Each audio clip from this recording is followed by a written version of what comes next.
Price Lord. இன்றைய தியானம் நீதிமொழிகள் 11ஆம் அதிகாரம் 10 முதல் 14 வரை. நீதிமான்கள் நன்றாயிருந்தால் பட்டணம் கலிகூரும், துன்மார்க்கர் அழிந்தால் கம்பீரம் உண்டாகும்.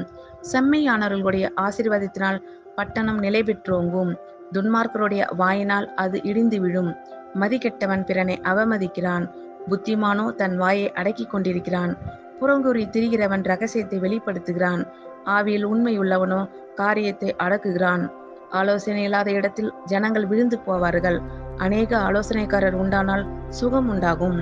நீதிமான்கள் நன்றாயிருந்தால் பட்டணம் கலிகூரும், துன்மார்க்கர் அழிந்தால் கெம்பீரம் உண்டாகும். செம்மையானவர்களுடைய ஆசீர்வாதத்தினால் பட்டணம் நிலை பெற்றோங்கும், துன்மார்க்கருடைய வாயினால் அது இடிந்து விழும். மதிகெட்டவன் பிறனை அவமதிக்கிறான், புத்திமானோ தன் வாயை அடக்கிக் கொண்டிருக்கிறான்.